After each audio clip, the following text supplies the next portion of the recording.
இயேசு உங்களை நேசிக்கிறார். பிரியமானவர்களை, இந்த நாளில் ஆண்டவர் நம்மளோடு பேசும்படியாய் வேதத்திலிருந்து 2 வசனங்களை கூட வாசித்து ஆண்டவர் நம்மளோடு பேசுகிற காரியத்தை பார்ப்போம். அது ஏசாயா தீர்க்கதரிசியின் புஸ்தகம் 5வது அதிகாரம் 11, 12 வசனங்கள் இப்படியாக சொல்லுகிறது.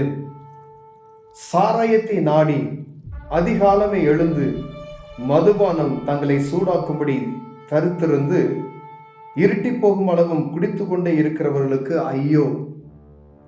அவர்கள் சுரமண்டலத்தையும் தம்புருவையும் மேளத்தையும் நாகசுரத்தையும் மதுபானத்தையும் வைத்து விருந்து கொண்டாடுகிறார்கள். ஆனாலும் கர்த்தரின் கிரியையை நோக்குகிறதும் இல்லை, அவர் கரத்தின் செய்கைகளை சிந்திக்கிறதும் இல்லை. ஆனாலும் கர்த்தரின் கிரியையை நோக்குகிறதும் இல்லை, அவர் கரத்தின் செய்கையை சிந்திக்கிறதும் இல்லை என்று ஆண்டவர் சொல்லுகிறார். பிரியமானவர்களே, ஆண்டவர் நம்மளோடு கர்த்தருடைய பிள்ளைகளாகிய ஒவ்வொருவரோடு பேசுகிறது. அதிகாலமே எழுந்து சாராயத்தை நாடி அதை தேடி அது சூடாக்கும் என்று மதுபானத்தை விரும்பி ஓடுகிறவர்களுக்கு ஐயோ என்று வேதம் சொல்லுகிறது. பிரியமானவர்களே, வேதம் சொல்லுகிறது, மதுபான பிரியனுடைய வீட்டில் செல்வம் தங்காது என்று.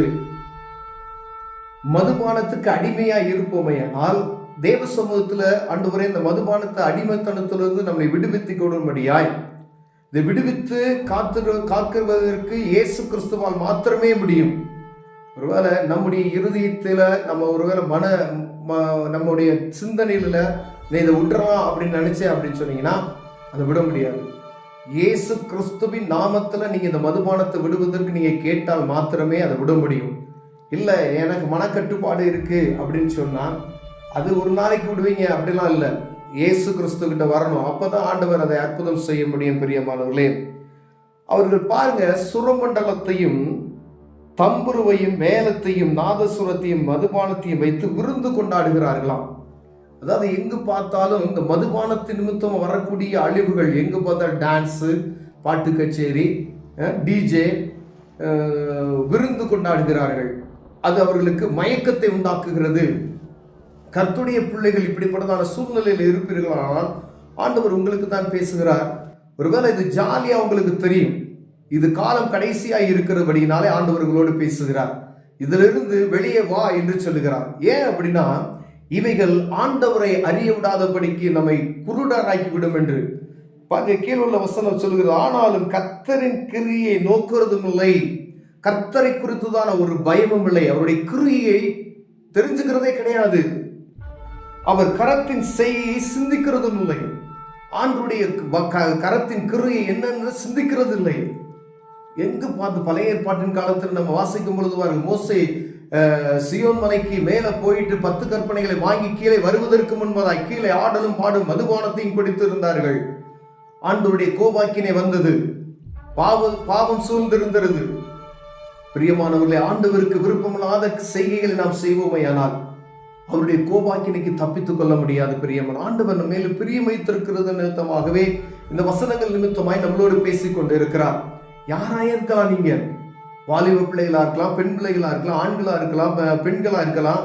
ஆனா இப்படிப்பட்டதான காரியத்துக்கு நமக்கு அடிமையா இருப்போமே ஆனால் இந்த அடிமைத்தனத்திலிருந்து நாம் விடுவிக்கும்படியா தேவ சமூகத்தை நோக்கி பார்க்கும் பொழுது ஆண்டவர் விடுவித்து காக்கிறதுக்கு வல்லமையுள்ளவராக இருக்கிறார். பிரியமானவர்களே, என் ஜனங்கள் அறியாமையினாலும் சிறைப்பட்டு போகிறார்கள், அவர்களின் கனமுள்ளவர்கள் பட்டினியினால் தோய்ந்து போகிறார்கள், அவருடைய திரளான கூட்டத்தார் தாகத்தால் நாவறிந்து போகிறார்கள். இது நிமித்தமாய் ஆண்டவர் பாருங்க ஒரு தண்டனையை வரவைக்கிறார். என் ஜனங்கள் அறிவில்லாமையினால் அதை சிந்திக்கிறதுக்கு நம்மை சிந்திக்க முடியாத நிமித்தமாக சிறைப்பட்டு போகிறார்கள். அதாவது சிறைப்பட்டு இந்த காரியத்துக்கு அடிமைப்பட்டு போகிறார்கள். பாவம் என்கிற ஒரு காரியத்துக்கு சிறைப்பட்டு போகிறோம். இப்ப விடுதலை செய்யணும் அப்படின்னு சொன்னா இயேசு கிறிஸ்து மாத்திரமே இதிலிருந்து விடுதலை செய்ய முடியும். இயேசு கிறிஸ்துவின் நாமம் மாத்திரமே ஒரு மனிதனை பாவத்திலிருந்து விடுதலை செய்ய முடியும் என்பதுல ஒரு எல்லளவும் சந்தேகம் இல்லை என்பதை நாம் புரிந்து கொள்ள வேண்டும். பிரியமானவர்களே, இயேசு கிறிஸ்துவின் நாமத்துல மாத்திரமே விடுதலை உண்டு. சிறைப்பட்டு போனவர்களுக்கு விடுதலை இயேசு கிறிஸ்து மட்டுமே. பாவத்தில் சிக்குண்டவர்களுக்கு இயேசு கிறிஸ்து மாத்திரமே விடுதலை தர முடியும். பிரியமானவர்களே, மதுபானத்துக்கு அடிமைப்பட்டவர்களுக்கு இயேசு கிறிஸ்து மாத்திரமே விடுதலை தர முடியும். அவரை நோக்கி நீங்கள் பார்ப்பீர்களானால் இதிலிருந்து ஒரு விடுதலை தருவார். இந்த சிறையிருப்பிலிருந்து நம்மை என்ன செய்வார்? மீட்டுக் கொள்ளுவார். ஏதோ ஒரு பாவம் நம்மளை சிறைப்பிடித்து வைத்திருக்கிறதா? மதுபானம் சிறைப்பிடித்து வைத்திருக்கிறதா? ஏதோ ஆண்டவருக்கு விருப்பம் இல்லாத ஒரு காரியம் சிறைப்பிடித்து நம்மளை அடிமைத்தனமாக்கி வைத்திருக்கிறதா? அதிலிருந்து நம்ம வெளியே வரணும் அப்படின்னு சொன்னா இயேசுவின் அன்பு மாத்திரமே, இயேசுவின் ரத்தம் மாத்திரமே நம்மை சுத்திகரித்து நம்மளை கழுவ முடியும். பிரியமானவர்களே, ஒருவேளை இந்த அடிமைத்தனத்துல நம்ம சிக்கியிருப்போம் ஏனால் ஆண்டவர் உங்களோடு பேசுகிறார். ஆண்டவர் சமூகத்தை நீங்கள் நோக்கி பார்ப்பீர்கள். ஆனால் இந்த கடைசி காலமாய் இருக்கிறபடினா ஆண்டவர் உங்களோடும் என்னோடும் பேசுகிறார். பிரியவர்களே, அவரை நோக்கி பார்க்கல ஒரு நாள் வெட்கப்பட்டு போனதில்லை என்று வேதம் சொல்லுகிறது. இந்த பாவத்தை குறித்தது இயேசுவை நோக்கி பார்க்கும் பொழுது மதுபானத்திலிருந்து ஒரு விடுதலை. நீங்க சம்பாதிக்கிற பணத்தை வீணாய் விரயமாக்குகிறீர்கள் என்பதை அறிந்து கொள்ளுங்க. நீங்க ஒரு நாளைக்கு செலவு செய்யற காசை உங்க குடும்பத்துல கொண்டு போய் கொடுத்தீங்கன்னா அது எவ்வளவு மேன்மையானது, உங்க பிள்ளைகள் எவ்வளவு திருப்தியா சாப்பிடுவார்கள் என்பது உங்களுக்கு தெரியாது. ஏன்னா பிசாசானவன் நம்மளை அறியாமையை நம்ம அறிந்து கொள்ளக்கூடிய அந்த ஞானத்தை கட்டி வைத்து விட்டு நம்முடைய பணத்தை விரயமாக்க செய்து கொண்டிருக்கிறான். பிரியமானவர்களே, ஒரு நாளைக்கு நீங்க செலவு பண்ண 200 ரூபாயோ 100 ரூபாயோ உங்க மனைவிட்ட கொண்டு போய் அதை கொடுத்தீங்க அப்படின்னு சொன்னா அவங்க அந்த நிமித்தமா அவர் சந்தோஷப்படுவார்கள். பிரியமானவர்களே, குடும்பத்துக்குள்ள சந்தோஷம் வரும், பிள்ளைகளுக்குள்ள சந்தோஷம் வரும், உங்களுடைய வியாபாரத்துல ஒரு பெருக்கம் உண்டாகும். ஆண்டவர் உங்கள் கையின் கிரியைகளை ஆசீர்வதிக்க வல்லமையுள்ளவராக இருக்கிறார். பிரியமானவர்களே, பாருங்க, ஆண்டவரை 2வது 3வது காரியம் பார்த்தீங்கன்னா இது நிமித்தமாய் நீங்க இதை விட்டு வெளியே வரும் பொழுது கர்த்தருடைய கிரியைகளை நீங்கள் அறிந்து கொள்வீர்கள். இந்த வசனத்தின் நிமித்தமாய் உங்களால் விட முடியாத பழக்கம் ஏதும் இருக்குமே எனால் இயேசுவை நோக்கி நீங்க கேளுங்க, ஆண்டவர் அற்புதம் செய்வார். அப்பொழுது ஆண்டவருடைய கிரியை நீங்கள் நினைச்சதெல்லாம் அறிந்து கொள்ளலாம். அவர் யார் என்பதை நீங்கள் புரிந்து கொள்ள முடியும். பிரியமானவர்களே, சர்வ வல்லமையுள்ள தேவன், கண்களை மூடுவோம், ஜெபம் செய்வோம். அன்பின் தகப்பனே, இந்த அடிமைத்தனத்திலிருந்து எங்களை விடுவிப்பீராக. மதுபானம் ஆண்டவரே எங்களை மயக்கி கண்களை குருடாக்கி வைத்திருக்கிறது. ஆண்டவரே, கர்த்தருடைய கிரியைகள், கர்த்தருடைய கரத்தின் காரியத்தையும் அறிய விடாதபடிக்கு ஆண்டவரே எங்களை சிறைப்பிடித்து வைக்கப்பட்டிருக்கிற இந்த காரியத்திலிருந்து தெய்வத்தை அறிந்து கொள்ள தேவன் எங்களுக்கு உதவி செய்யும். இயேசுவின் நாமத்தில் பிதாவே, ஆமென்.